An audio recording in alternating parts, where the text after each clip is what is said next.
Hi, and welcome back to Football Made Simple. A massive encounter took place at the King Power Stadium when Rodgers' Leicester hosted Ole Gunnar Solskjaer's United. Leicester desperately needed the win after a poor start, whilst of late, Solskjaer has been coming under pressure. In the end, Leicester walked away with the 3 points, winning 4-2 courtesy of Tielemans, Soyuncu, Vardy and Daka, whilst Greenwood and Rashford scored for the Reds. Leicester did have the better expected goals, but it should be noted that a lot of this was from scrappy defending, leading to shots from high XG areas rather than excellent chance creation. But what tactics did both managers use? Let's take a look. A quick reminder of the formations used by both sides, as seen on the OneFootball app. OneFootball will get you match updates, formation updates, as well as player and team stats, and so much more. And the best part is, you can get it absolutely free through the sponsored link in the description below. Let's start with Leicester in possession. Leicester were able to mix it up, going long and short. When they looked to go short, the back three began to look more like a regular back four, with Amate moving into a right back position and Ricardo pushing higher into a winger role.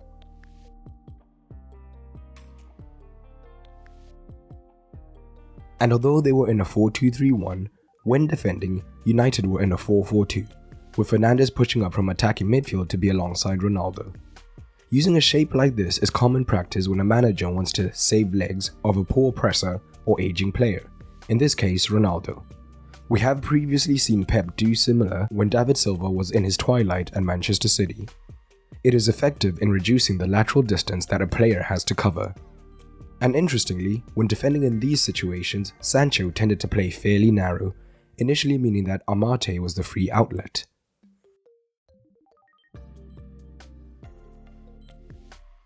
But when pressed higher, Schmeichel was also happy going long, with 22 long balls compared to De Gea's 9. And this could be effective as Vardy and Lindelof were consistently in 1-versus-1 situations, and although neither is an aerial target, they were able to come out on top of some 50-50 situations.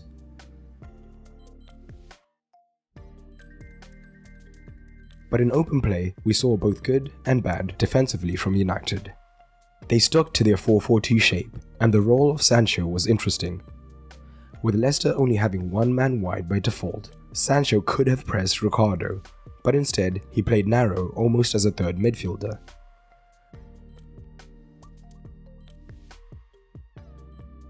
This could have been because Amate at right centre-back is the least technically gifted on the ball, so United were okay with him getting time on the ball. And it is important to note that high up, Leicester's forwards had constant 1-versus-1 situations, so Sancho's positioning here could cut out the passing lane to one of the forwards, which we did see Leicester take advantage of when Sancho was not covering the lane.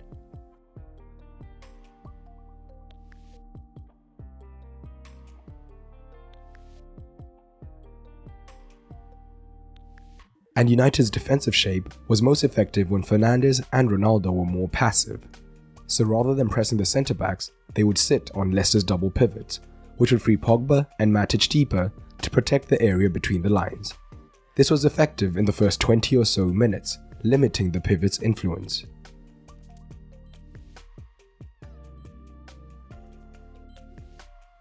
But at times, we saw Fernandes, who loves to press generally, push high, whilst Ronaldo did not follow, meaning that a Leicester pivot could now receive under less pressure.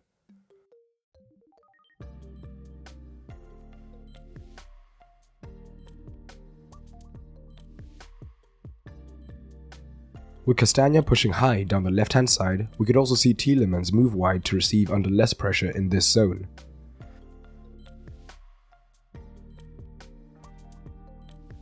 Lastly, if Fernandes and Ronaldo pressed high, Fred and Matic had to back up the press. And because Fernandes was acting as a forward, United were 3-versus-2 down in the midfield.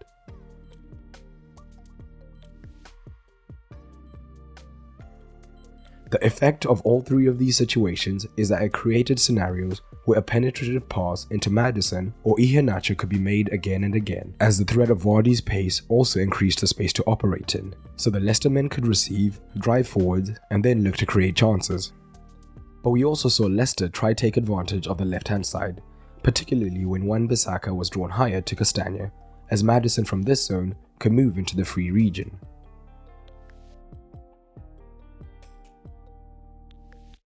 We'll touch on United's attack, but the main focus was on their defensive failings. United looked to build short whenever possible, and Leicester could press high. But the natural shape of both sides meant that Leicester could be overloaded on the flanks. But Rodgers mitigated this well. As much as possible, when Wan-Bissaka got on the ball, rather than having Castagna press and leaving Greenwood free, Maddison would push out from attacking midfield to make it a 2 versus 2 wide.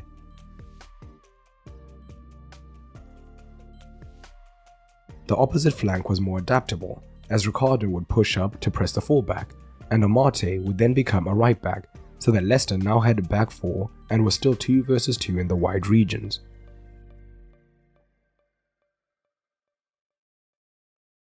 And higher up the pitch, rather than create wide overloads, United wanted to take advantage of the wide men, Sancho and Greenwood, in 1 versus 1 situations.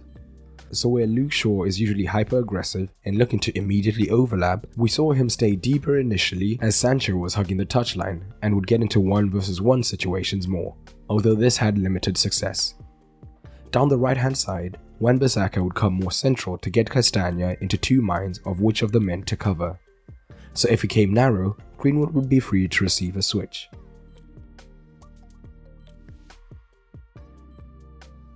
But United had one interesting mechanism down the right hand side that looked promising.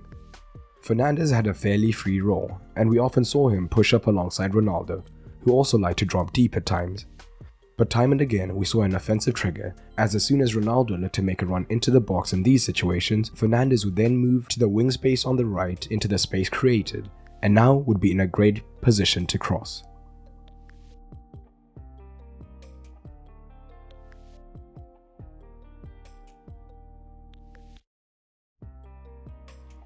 It should also be noted that even with the ball, United were defensively vulnerable. This was because Pogba and one or both fullbacks tended to push high on the attack, whilst Vardy and Iheanacho did not drop deep when defending, for the most part. So, as soon as there was a turnover, it was incredibly simple to play a line-breaking pass to Iheanacho, and suddenly Leicester were running at the centre-backs with more support arriving, although they weren't always able to make the most of this. Overall, neither side was at their very best, but there are concerning signs with repeated trends from prior matches for United popping up again. But I want to know what you thought of the match down below, and what do you think went wrong for United? And introducing a new segment, the Manager Tactical Score, where we rate how well the manager's tactics worked regardless of the final score, on a scale of 1 to 10. Rodgers had a well laid out but not especially impressive plan, earning him a solid 6. Whilst Ollie was unable to make adaptations despite the game slipping from him, resulting in a 4. But drop your ratings down below. And if you enjoyed this video, you may also enjoy the FMS Patreon.